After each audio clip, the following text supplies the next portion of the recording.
Hello, everybody, and welcome to an episode of Let's Interview the Finalists for what I am codenaming currently the Ready Persona 1 tabletop campaign. So we are here right now with a familiar face, possibly, Jojo. Hello, everybody. Great to Yay! be back again. Great to have you, of course, as always, Jojo. And Jojo has selected Thistle to be his partner throughout the process today. So that is super exciting. So thank you to you both. And I'm just going to let Thistle kick things off and get started. So The first one I wanted to ask was because the overall premise of this campaign is extremely open-ended right now. There's not even a set genre for the story yet. I want to know what sort of themes are you kind of hoping to explore with your characters and the possibilities of having this multiple genre sort of real world versus video game kind of story.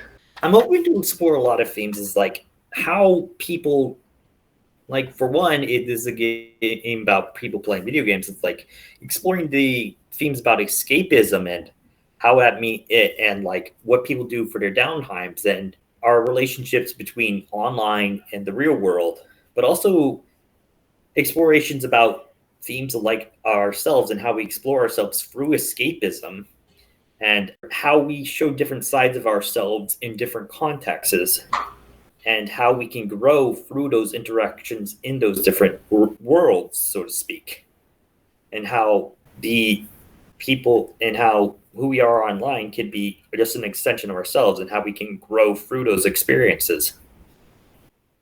I also see a lot of sci-fi potential, interesting dynamics that could themes that could come out from using this VR technology.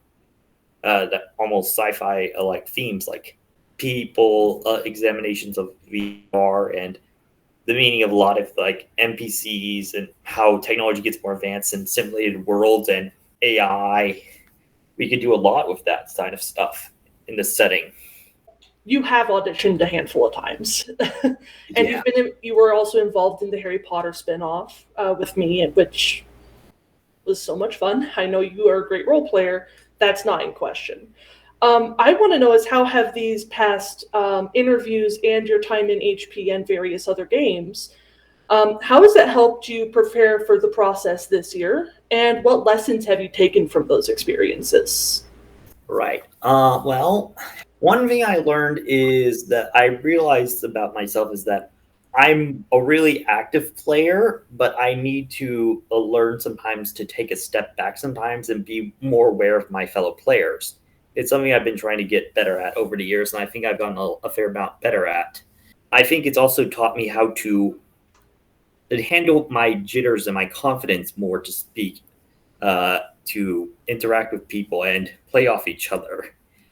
It's also made me a ton of friends that are very important to me to this day who have helped me grow and develop my skills as a role player and improv. And I'm a lot more active of a role player now than I think I was in the past because of all these people I've met and who've helped me grow as players. Yeah, I think that's something that, especially in Hark's community, I've seen a lot of as a theme is that sense of community that kind of brings people together. And I'm really happy that you've also had that experience. Yeah, and you can be you even though even when you aren't the best at first, you can still get better. Yep, definitely. Always something more to learn. Yep. I All right. hope I hope this will be a learning experience as well. So my next question is about Marcus. So in your audition, you kind of portrayed him as being a bit antisocial, perhaps, a bit of a loner, maybe having some residual rich kid energy. um, First off, what kind of drew you to or inspired you for that character? And speaking as someone who has played someone who doesn't necessarily play nice with others all the time, that's a really hard character to play. So, what kind of challenges are you expecting with that character? But also, what kind of things do you think make that a unique experience, and how can that really help interact with other characters? Right. The original reason why I thought of this idea was I figured, oh, I could have a estranged rich kid from his very rich parents, which could bring a lot of interesting conflict. But the more I thought about it, there I could do a lot of with this as well, from a perspective of this young man has a bit of an attitude problem, or is just comes off as really unfriendly, and that affects it. And I thought, oh, this could be a funny thing to explore in contrast to his online character as well. And more examined Marcus, the more interested I got in like, ooh, it could be a very complicated and more not adversarial, but more brusque character I could play.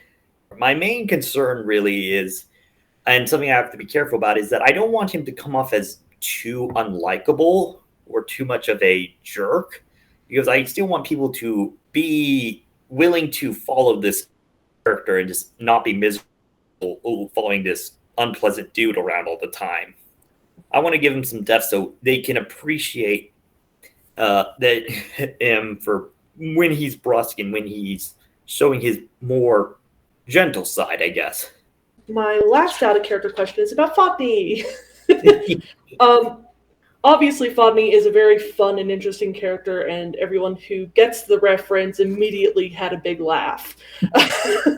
Other than the obvious inspiration, what other things kind of drew you to the idea of a character like Fodney? And kind of similarly, what kind of challenges can you see from that persona? Being someone completely opposite from Marcus and a bit more outgoing and goofy and yeah.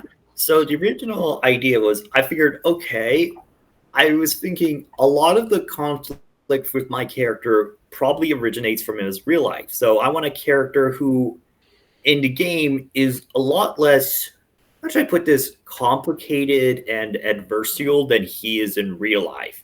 I realized, okay, this makes sense. This makes sense. And I figured, okay, and I always like playing himbo-ish characters in games, so it felt natural. And as I was thinking about it, I went over all the himbos I love over the years, and I remember one in particular, NPC that I loved dearly, and I thought, well, might as well. And then I thought, oh, I can't just call him Rodney, and I just went over names that rhymed with it, and then I landed on Funny, and I'm like, wait. Hark is either gonna love this or hate this. Probably helps him meet a manager. I had more faith in myself. Just on a side note, I never actually, when I created him, I never intended for Rodney to be that popular of a character. So the fact that you liked him so much, I was like, oh, really? Wow, okay, sure. We'll roll with this. I think he was just the runaway hit NPC of that campaign for us. And I adore him to this day. Yeah, I do. I do too. Him and like Dan the Man are up there for me. So I have bad news and good news. I'll start with the bad news, which I don't actually think is bad, but because this is the final set of auditions that we're going to have, at least for the foreseeable future, I did want to revisit my more hard-hitting questions. That includes, what's my biggest reservation for you? The good news is you already talked about it, Jojo. So I don't have to ask you that question because you already answered it. I remember that. So thank you for bringing that up. And the fact that you did bring it up as something that you've learned throughout the years, I really appreciate. If you were asked to give up your spot in the campaign, in the main cast, and give your spot to somebody else, another auditioner, which auditioner would you give your spot to and why? I think the one I would have to give it to would be Kyle. I've gotten to know him really well. He's very fun to talk to, and I know he has a lot of experience role playing, and he's really invested. We've talked about character stuff and stuff alike, and I he's really engaged with all of it, and I feel like he would be a very good player. So I think I would give it up for Kyle. I can totally see that. I personally have always had a soft spot for Kyle as well. So, good answer. And we are going to start with Marcus. Right. So just to kind of set up the scene currently, Marcus, you are at work right now. You work at your current sort of video game shop, almost like a GameStop sort of situation, where people can bring in their old machines, get them refurbished. Currently, it's pretty close to closing at this point. You're in the back room at the moment, sort of filing away, making sure all the machines that were turned in for repairs are labeled and sorted correctly so they don't get lost. You can hear a bit of some loud noises coming from the front of the store. Seems like some elevated voices. Oh boy.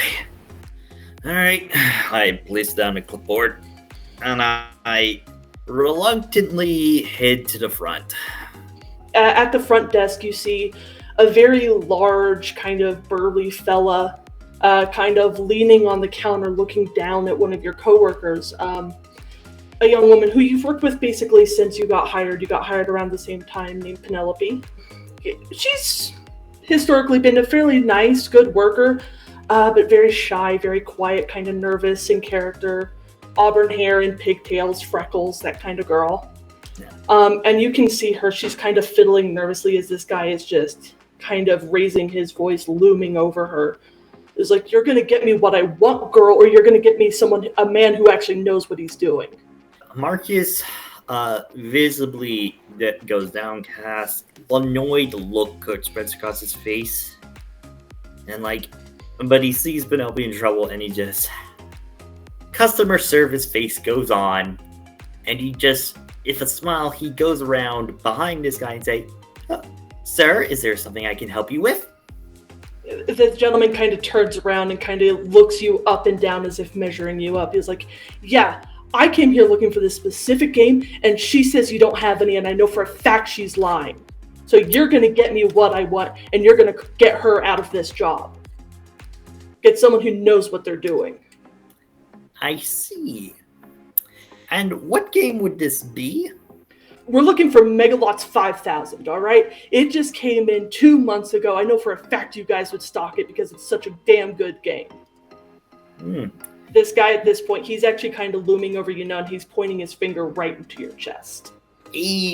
Marcus leans back a little bit. Right, sir. Let's have a look, and I will begin leading him away from Penelope. And I have this worried look on my expression. I'm like, as I'm going, I just give a look to Penelope to head to the back room or something, just get to safety or something. As I'll lead this guy off to look for this game for the moment, because this guy intimidates me. Marcus is definitely intimidated this guy. He does not want to get beat up, so he's playing along for now. Okay, yeah, you do see Penelope basically kind of close up the register real fast and kind of run back into the room you were in prior. You lead this gentleman over to that wall of where that video game would normally be stocked, and you do see there is currently a sign that says "out of stock." Oh, sir, unfortunately, it looks like we're out of stock. I guess this game, like you said, is a fan favorite. Not a lot of people are selling at the moment. All right. Listen here, kiddo. The guy kind of turns to you again. You're going to get me that goddamn game. I know for a fact you guys have it. Stop lying and being lazy and do your damn job. Marcus just gets an annoyed look on his face and says, "What, you want me to grant you wishes now?" Excuse me, punk? Marcus cringes and realizes he shouldn't have said anything. I misspoke. Your wish is my command, sir. Let me just have a look around. Just give me a moment, sir.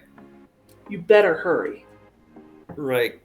I'm gonna head back to the back room.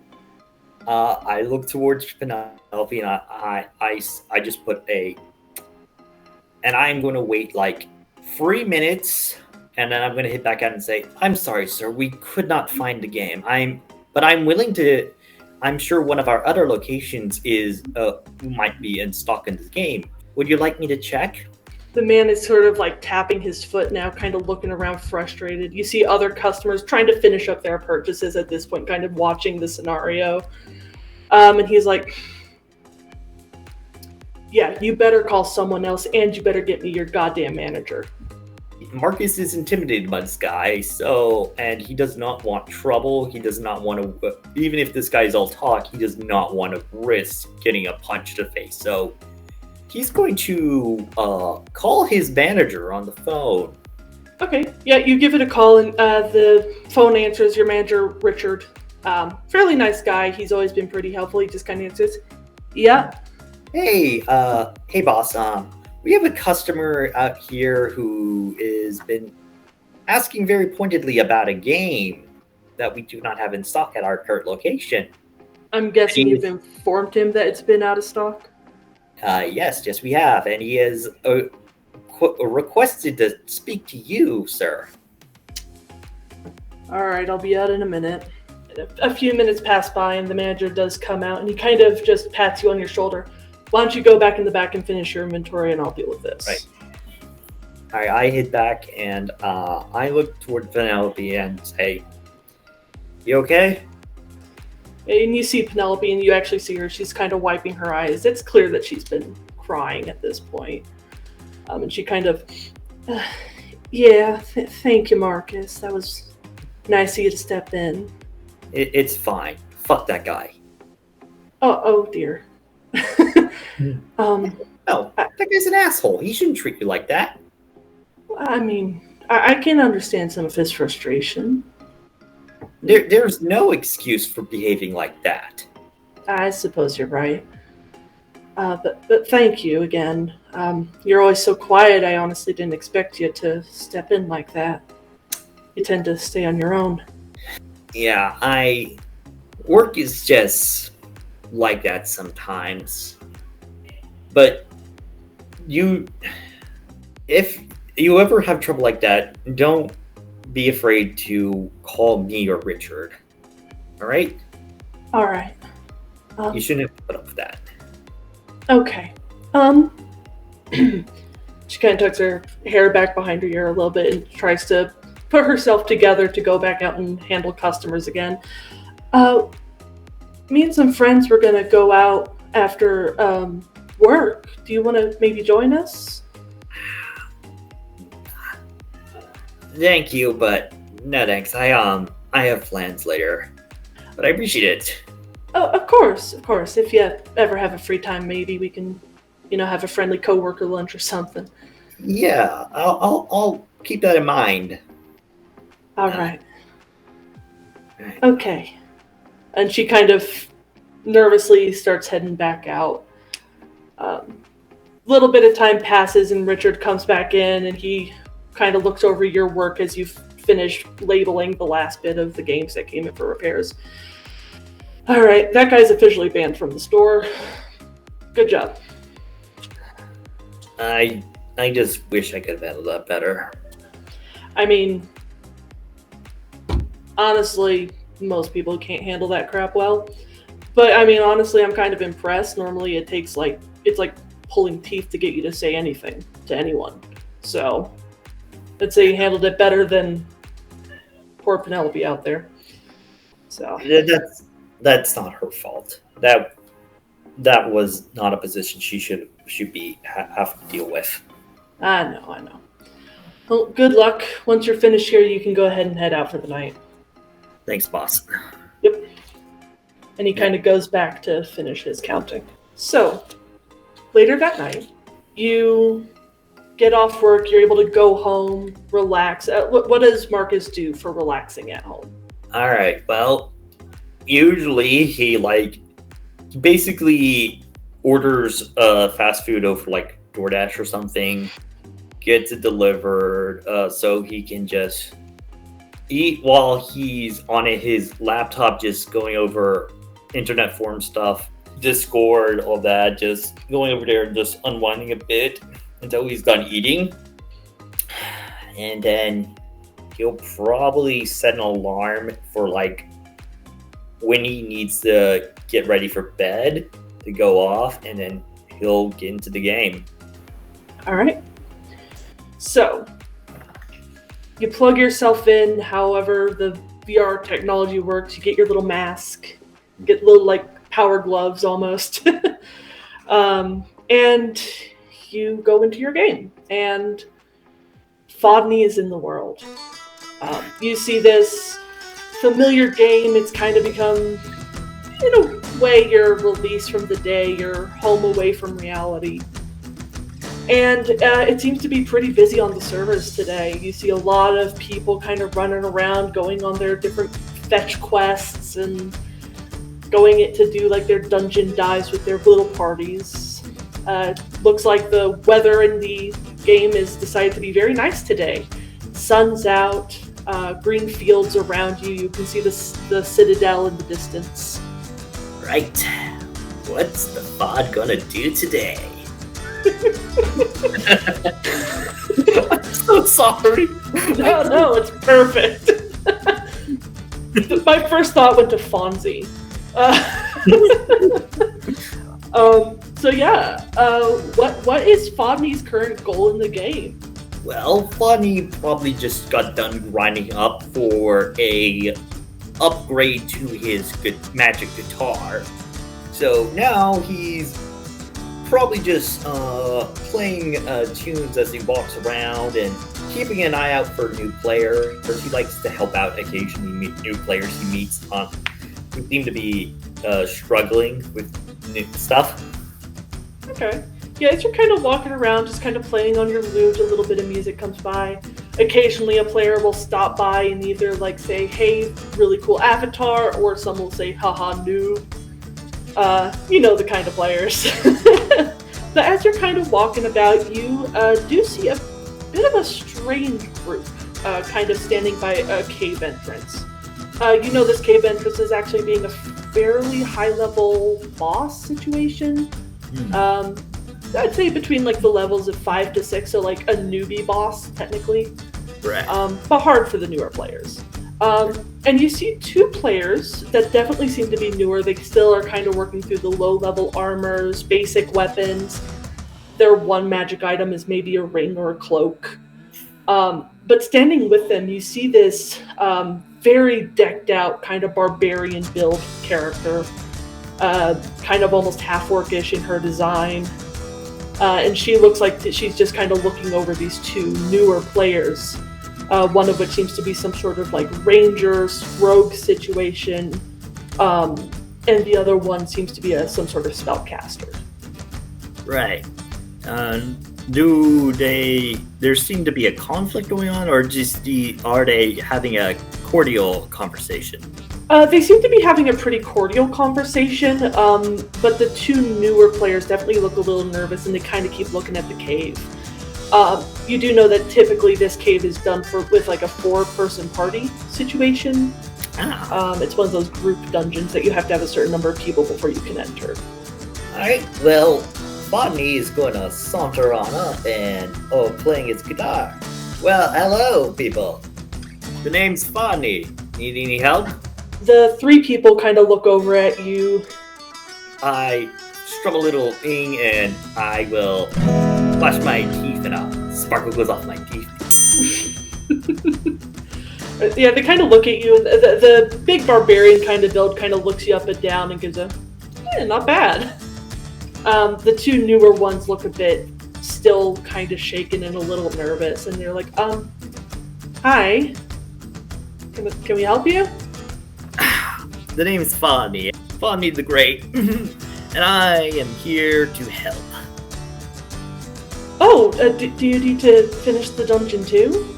Oh, no, I just like to come out and help the beginner adventurers on occasion. Always good to see new blood.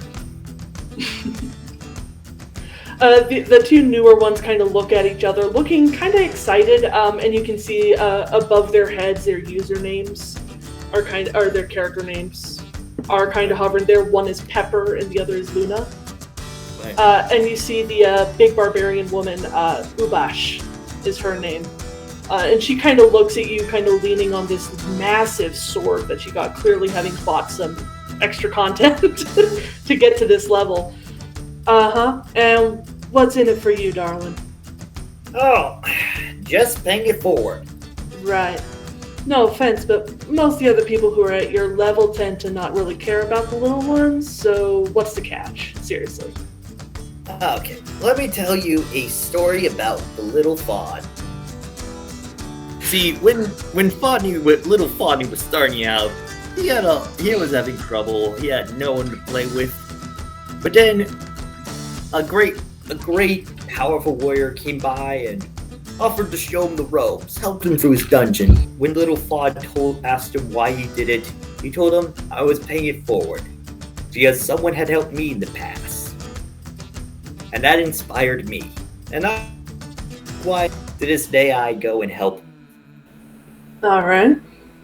And she kind of looks at the other two, and they're like, okay, yeah, let's do this. They're clearly getting kind of revved up, and alright, well, you want to help these two get through the dungeon with me then? I promised them they'd get all the rewards, though. I was actually going to have that as a requirement. Alright then. You don't gotta go buy any potions or nothing, do you, musician? Oh. Nah. And the second they look away, Fodney quickly just checks his bag and fuck this. Will.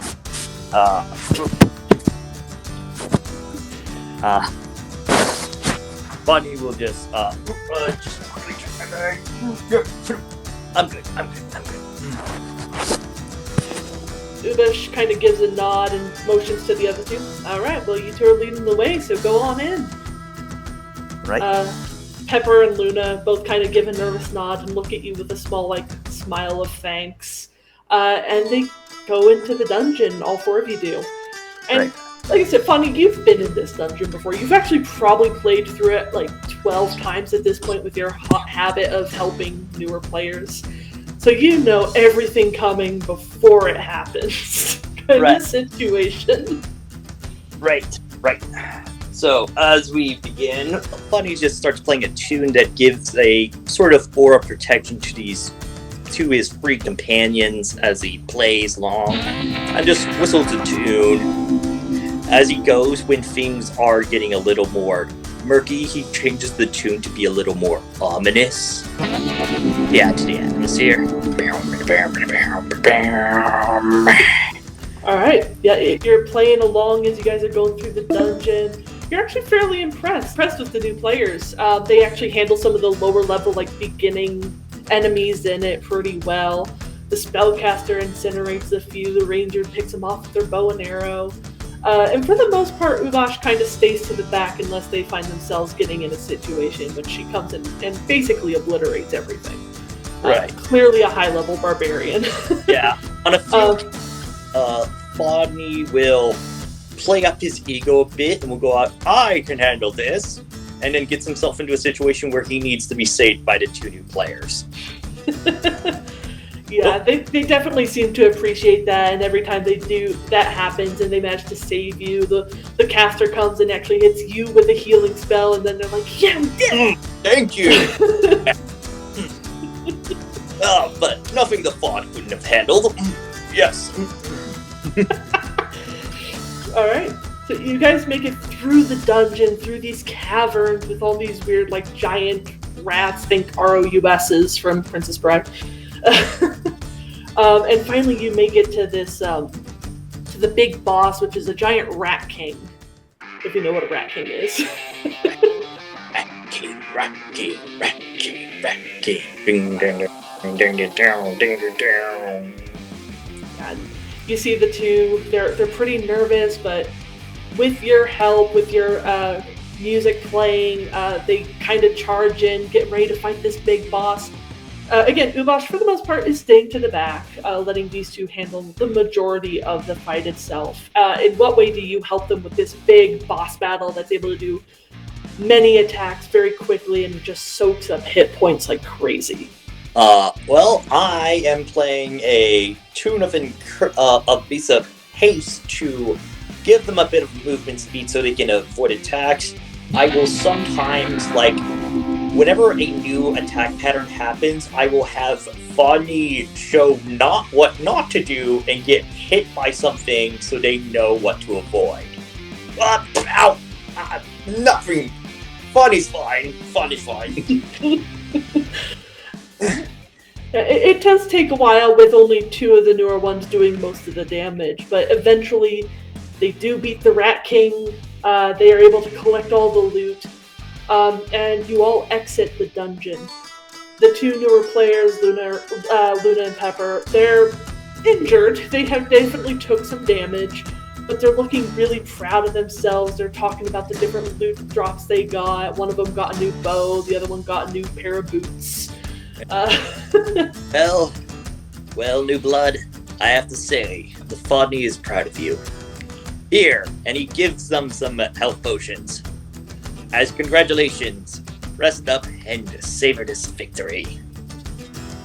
They happily take the health potions and they thank you.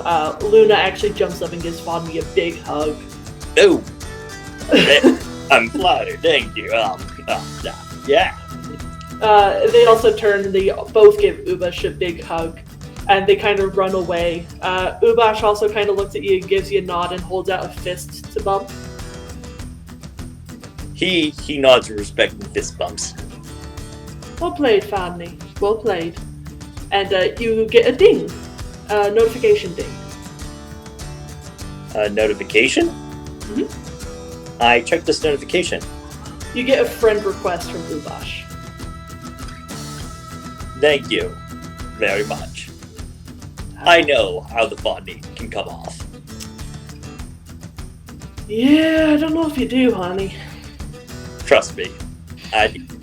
Good playing, kid. You did good, Fodney. You did good. And then he starts playing a tune on his guitar, turns away, and begins singing, "Oh, don't you forget about me."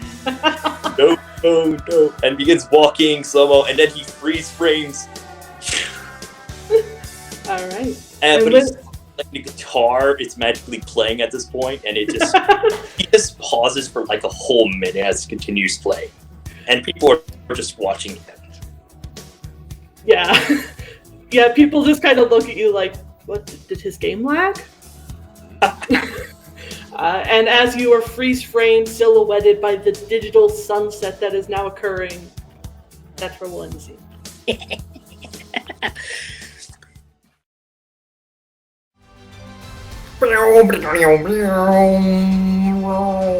Hey people, Fodney here to talk about my good buddy Jojo.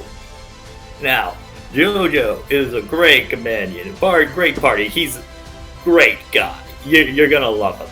You should really consider it for this upcoming Ready Persona 1 campaign.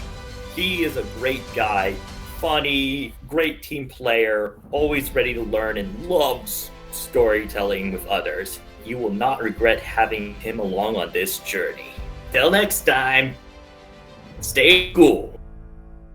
Don't do drugs. Yeah.